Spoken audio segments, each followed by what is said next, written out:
YouTube, what the crap's going on? HeirofCarthage here, back in another 3v3. This one is at the excavation site, which has some similarity to the warpstone mine, but someone told me warpstone was, like, I heard lots of different things, that it was kind of like uranium, that it was like drugs. If it's like drugs, then that was kind of funny. But in any case, yeah, we'll see. So let's see what we got here. We got a Bretonnia teaming up with Beastmen and Chaos, which is an odd thing. I guess the chivalry bears no place here, and that's what you guys get for not being chivalrous. And is it just me, or these guys have some kind of weird, like, bowl cut going on, like, in terms of hair? The Foot Squires look like Moe or something from the Three Stooges.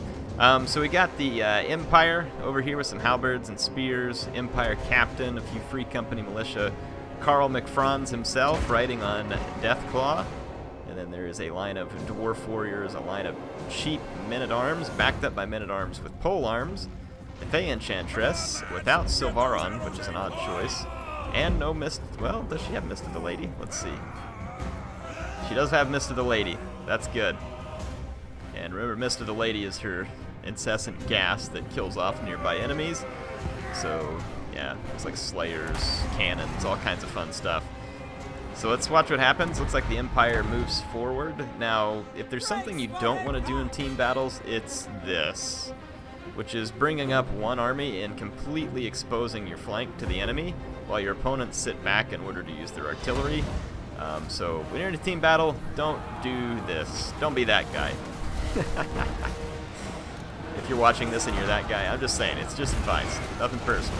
In any case, let's see here. So the Beastmen have Gorbel and quite a few Minotaurs and Kazrak pushing forward here. So the Beastmen are about to put an otherworldly hurt onto the Empire, and it looks like the Dwarves, realizing the conundrum that their ally is in, is going to go ahead and move forward. So the Dwarves aren't really equipped to fight the Beastmen here. There's some peasant bowmen with pox arrows back here, and then there's this Grail Guardian going to absolutely slaughter this Free Company militia. Goodbye, gents. I didn't know you, but it was nice knowing you. So the Free Company militia back here attempting to fire into this fight. They are going to be utterly worthless. I'm not really sure why the Grail Guardians pulled away from the Empire Knights. Maybe it's, yeah, I guess they just wanted more support. There's some Royal Pegasus Knights nearby that could do a big number on Karl Franz right now, I think. And the Empire crumbles like old moldy cheese at this point. And the Beastmen have pushed on to the Dwarves, and Chaos is moving up with the front here of Chaos Warriors. Chaos Warriors with halberds. There's a Marauder Horseman with throwing axes, and way out here hidden are some Chaos Warhounds. Interesting. Over here you got a Dragon Ogre Shaggoth and Kolek being supported by a Chaos Sorcerer Fire, who could put a brutal hurt on the Enchantress with some fireballs here, because she would be very vulnerable to such a thing. Just has to watch out for the tree blocking those shots, potentially. So let's see if the Empire can strike back here without the aid of Darth Vader. So it looks like in this case, like there's a Fey Enchantress on the other side too, fighting up against Karl Franz, and she is not going to last very long in this melee. Not unless she gets some serious support like these Grail Guardians. You can see the Fey Enchantress in a few hits is going to die. She may be a living Mortis engine, but she is not a hit point sponge. Not with 15 armor and low hit points like that. These Grail Guardians could have saved her. She will live. Possibly some healing will bring her back from the brink. Knights of the Realm getting a nice rear charge here, pinning in the enemies. The Dwarves still trying to support, and we're going to get a Bray Screen here, which appears to have done little other than backfire on the caster. And then Chaos has engaged the Bretonnian line over here. As you would expect, Bretonnian peasants, they are fleeing in the face of Kolek and his Chaos troops. The Enchantress is still here. Perhaps trying to stay this? No, she's routing too. It's over. Yeah, so Bretonnian Cheap Infantry Corps versus a heavy terror and high armor build of Chaos wasn't going to end well. Now, these questing knights could have done some damage versus the Chaos Warriors, but they were over here trying to stop Dragon Ogre Shaggoths from getting down the flank, and that is also an understandable concern, but Bretonnia gets straight Shrek'd here. The Fire Sorcerer is going to move on elsewhere. On this flank, the dwarves are fighting back against Bretonnia, and it looks like the beastmen, I don't see many of their units left, so they have probably been wiped out by these thunderers. Could possibly have had something to do with it. I'm just taking a guess because I don't see them here. Now the Slayers are chasing off knights. The Slayers could easily chase down these bowmen as well. They have the speed to do so. Those halberds aren't going to catch them.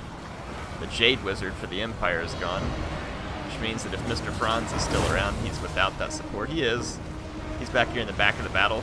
Hasn't been reactivated yet. Standard Dwarf Lord here. It's interesting not to see like Ungrim or someone. Ungrim or Grombrindle, who I would think would be much stronger choices. These Grail Guardians are going to intercept the Slayers. The Slayers will do okay versus the Grail Guardians, I think. Both units are going to inflict a lot of damage to each other. There's 2 units of Slayers here, though, so the Grail Guardians will likely get overwhelmed. It looks like Karl did get some healing from the Jade Wizard, so he's in slightly better shape. And then the Fey Enchantress healed herself and came back to the fight as well. So she's back for seconds. She might just want to steer clear of Karl Franz this time. Yeah, the Knights, the Grail Guardians got actually hacked apart by the Slayers there in prolonged combat. And the Knights of the Realm now are going to get chewed up, and then the rest of these units. Looks like Karl's going to come down here and put an end to some of these Pox bowmen. Nice Chalice of Potions Comet coming down there, and then the Flesh to Stone here being used on the halberds. It's interesting, giving halberds 90 armor for a period of time. Never thought about using a unit like that. That could be an interesting thing to check out, because it adds 60 armor to a unit. It's already ended at this point, though, so I don't know if it lasts long enough to really be worth it. Let's kind of try and take an inventory of what's left here. Got these Thunderers firing into the Chaos units, and they really ought to probably focus on Kolek, and then use the Runesmith and, yeah, these Dwarf Warriors to keep the infantry away from the guns. This Longbeard probably ought to peel off. Yeah, it looks like Kolek taking some fire from the Thunderers, definitely a fair target. Flaming Sword of Ruin being used right now for Chaos.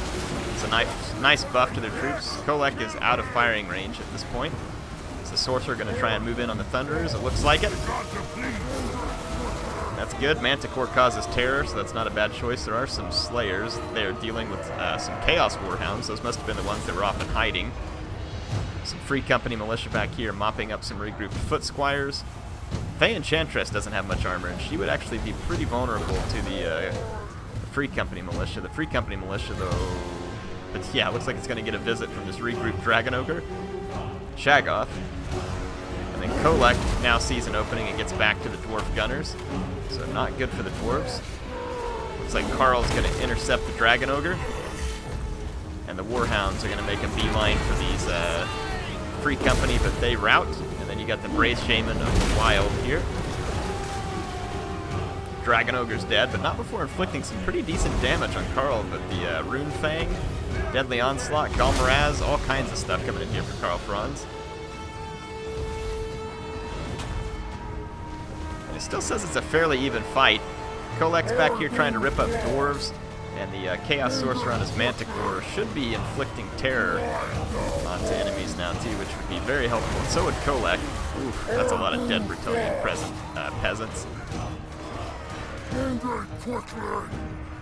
some aspiring champions and Chaos Warriors here trying to fight the Slayers. The Dwarf Gunners continue to survive and continue to pick away at some pretty critical levels of health on Kolek. There's a Runesmith left too. And you know the Dwarfs can be so stubborn if they get to late game with some heroes left. They're now being chased by Chosen with great weapons, who have racked up 130 kills almost and have an experienced chevron from it. So there you go. Chosen actually doing something useful for once. Looks like Karl Franz is shutting down some regrouped Bretonnian units back here, and Franz has the Flesh to Stone now, which will give him huge armor, 155. Did I miss Kolek getting, I don't see Kolek anywhere. I'll look for the giant dragon corpse on the ground. Yeah, Fireball's not going to do anything to the dwarves because they have too much armor. So the Chaos Sorcerer landing now, trying to get rid of some of the Empire units. And Kolak was in this vicinity, but I do not see the giant corpse of the Dragon Ogre. I see some dead Minotaurs. Maybe he just routed? Yeah, perhaps Kolak just routed off the battlefield. I don't know. If I find a Dragon Ogre corpse somewhere, I'll let you know. But, yeah, I missed what happened to him, but I can only assume that the Thunderers finally got their way with him. And at this point, the Dwarf heroes are going to really make their presence felt.